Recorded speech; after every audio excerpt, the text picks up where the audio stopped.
Assalamu alaikum wa rahmatullahi wa barakatuh. Marhaban bikoum ya ikhwa. Comme le prophète sallallahu alayhi wa sallam avait l'habitude de dire, lorsque un des compagnons est venu, lui a dit, je suis venu pour apprendre la science. Le prophète sallallahu alayhi wa sallam a dit, marhaban bi talib al-ilm. Bienvenue à l'apprenant, à celui qui apprend la science.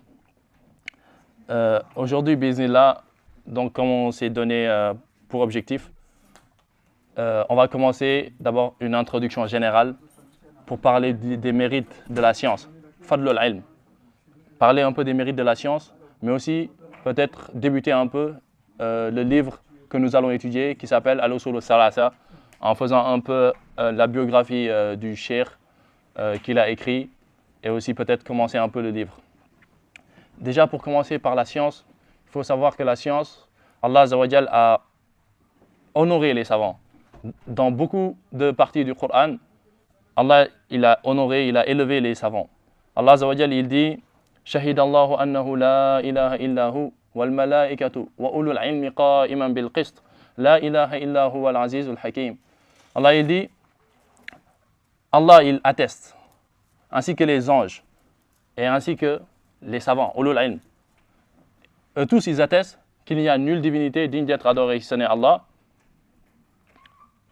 Après que Allah Azza wa Jal est le puissant, le sage.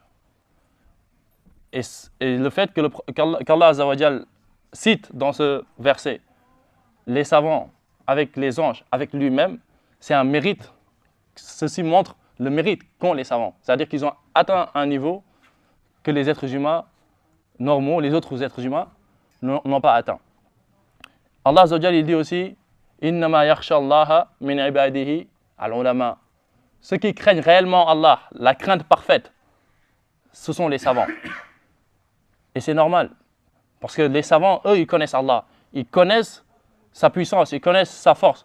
Comme Allah dit, وَمَا قَدَرُ اللَّهَ حَقَّ قَدْرِهِ. Ils n'ont pas véritablement pris connaissance d'Allah. Ils n'ont pas pris Allah à sa juste valeur. Mais les savants, eux, ils connaissent Allah à sa juste valeur. Ils le connaissent à travers ses signes, ils le connaissent à travers ses noms et attributs. Et ça fait que ces savants-là, ils ont une crainte parfaite d'Allah Azza wa Jal. Et donc Allah leur a attesté de cela. Allah Azza wa Jal, il dit aussi Yarfa'illahu allazina amanu minkum wallazina utul ilma darajat. Allah Azza wa Jal, il dit Allah, il va élever ceux qui croient parmi vous et ceux aussi qui ont cherché la science.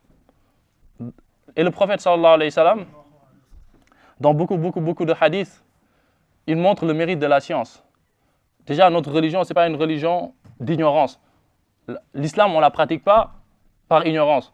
Pour prier, on a besoin d'apprendre comment prier. Pour jeûner, on a besoin d'apprendre comment jeûner. Pour faire les ablutions, on a besoin d'apprendre. Même pour faire la shahada, on a besoin de l'apprendre.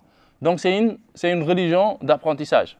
C'est pour ça qu'il a dit, sallallahu alayhi wa sallam, Talabul ilm farida ala kulli muslim.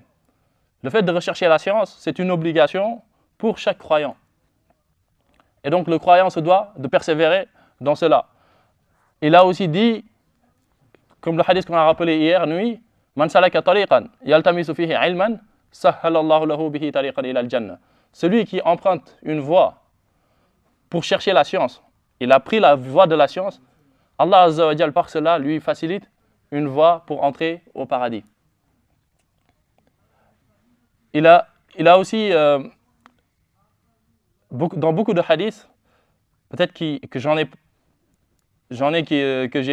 j'ai pas encore là en tête, mais pour revenir au mérite de la science, comme disait le poète, Ya talib al-ilm, la tabghi bihi badalan, faqad zafarta wa rabbi al-lawhi wal-qalami, wa qaddis al-ilm, wa'rif qadra hurmatihi, bil-qawli wal-fi'li, wal-adabi faltazimi, wajhad bi'azmin qawiyyin lan sina'a lahu, law ya'lamu al-mar'u qadra al-ilm, lam yanami.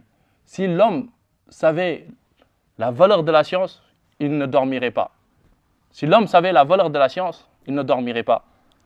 Donc la science, on pourrait faire toute une assise sur les mérites de la science, les mérites des savants, mais ceci n'est pas le propos. On voulait juste amener une introduction pour que vous sachiez que vous êtes dans un des jardins du paradis. Comme le disait Cheikh al-Islam ibn Taymiyyah, rahimahullah, il disait il y a deux paradis. Un paradis sur terre et un paradis au jour de la résurrection. Il a dit le paradis au jour de la résurrection, on n'y rentrera pas. Ou bien celui qui ne rentre pas dans le paradis sur terre n'entrera pas dans ce paradis là-bas. C'est quoi ce paradis? Il a dit les assises de science. Les gens où ils s'asseyent et ils apprennent la religion d'Allah. Et c'est pour ça le prophète sallallahu alayhi wa sallam, il a dit وَمَا اجْتَمَعَ قَوْمٌ فِي بَيْتٍ مِنْ بُيُوتِ اللَّهِ يَتْلُونَ كِتَابَ اللَّهِ وَيَتَدَارَسُونَهُ بَيْنَهُمْ إِلَّا نَزَلَتْ عَلَيْهِمُ السَّكِينَةُ وَغَشِيَتْهُمُ الرَّحْمَةُ وَخَفَّتْهُمُ الْمَلَائِكَةُ وَذَكَرَهُمُ اللَّهُ فِي مَنْ عِنْدَهُ. Le prophète sallallahu alayhi wa sallam, il dit des gens ne vont pas se réunir dans une des maisons parmi les maisons d'Allah. Et nous sommes dans la maison d'Allah. Récitant le livre d'Allah ou se l'enseignant mutuellement. Ils ne vont pas faire ça si ce n'est que Allah va descendre sur eux la sakina. La sakina qui est la tranquillité, la paisibilité.